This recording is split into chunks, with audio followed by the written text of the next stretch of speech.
n'aimeriez pas que quelqu'un d'autre puisse manquer du respect à l'autre. Voilà.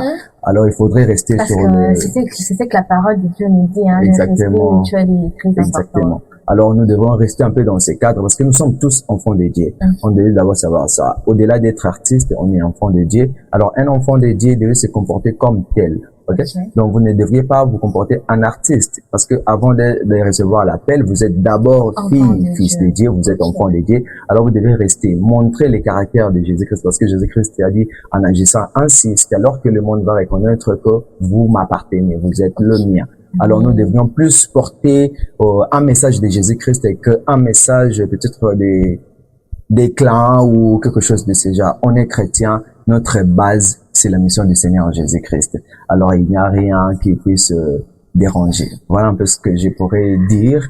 Donc, je ne condamne pas, mais j'essaie juste de faire voir qu'on est chrétien, montrons ce que nous avons, notre origine, ok?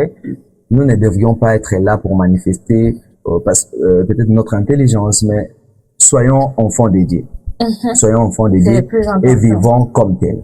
Voilà. Alors voilà, si j'étais rajouter une touche à ce que le manager a dit, avant d'être artiste, avant d'être pasteur, avant d'être d'abord serviteur, on est enfant de Dieu. On est enfant de Dieu, c'est le plus important. Alors nous ne devons pas vivre d'abord étant qu'artiste ou nous ne devons pas vivre selon les titres que nous avons. Nous devons vivre étant qu'enfant de Dieu. Étant qu'enfant de Dieu, notre marche à suivre, c'est la parole de Dieu. La parole de Dieu nous appelle à être unis. La parole de Dieu nous appelle au respect mutuel parce que si nous chantons, c'est pour la gloire de Dieu. Et si nous prêchons également, c'est pour la gloire de Dieu.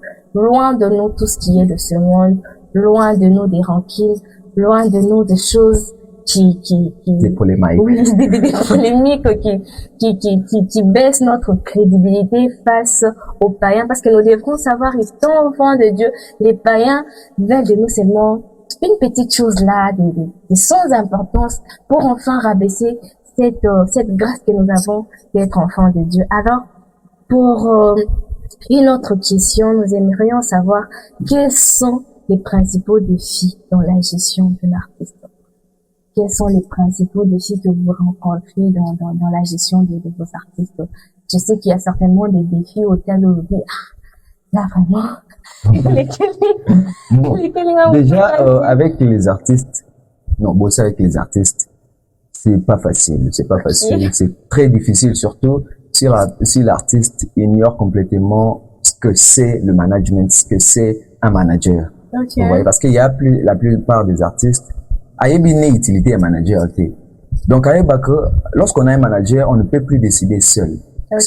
Tu discutes toujours en équipe. Un artiste professionnel doit savoir que non, j'ai des engagements avec des gens. Je ne peux pas bosser seul, je ne peux pas me déplacer seul. Comme j'avais dit l'autre fois quand je te croisais que un artiste qui manque le professionnalisme et la discipline est comme une jolie femme, une très jolie femme, mais qui est très mal éduquée. Alors, on ne peut pas peut-être continuer de travailler avec toi juste sur le fait que tu sois artiste, mais tu dois apporter quelque chose qui soit un peu de particulier, qui est le respect de votre clause, le respect de vos disciplines de professionnalisme, parce que c'est l'unique chose qui fera en sorte que les gens puissent commencer à vous inviter en sachant bien que votre équipe est professionnelle. Alors, lorsqu'un artiste se comporte comme un étant un électron libre, ce sera difficile pour son équipe de le contrôler en fait, parce que l'artiste doit connaître l'importance de son équipe, son manager et tout ce qui va avec. Sinon, nous nous retrouvons dans un pays où l'artiste se décide aujourd'hui, non,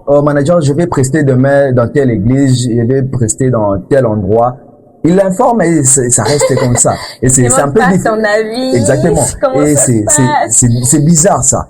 Lorsqu'un artiste ne sait pas ce que c'est un manager, voilà pourquoi c'est important d'abord d'apprendre. Tu es artiste, il faut aussi apprendre à connaître ce qui est un manager, ce qui est un producteur, c'est quoi même l'équipe d'accompagnement. Il faut connaître toutes ces histoires afin que lorsque vous serez accompagné avec ces gens, vous puissiez avoir la même longueur de vision en fait. Vous allez nous expliquer votre vision et nous de notre côté nous allons travailler sur votre vision parce que la vision est de faire en sorte que votre carrière puisse aller de l'avant. Mais pour que cette carrière aille de l'avant, il faudrait avoir de mêmes bases, avoir nos idées posées sur laquelle nous devrions normalement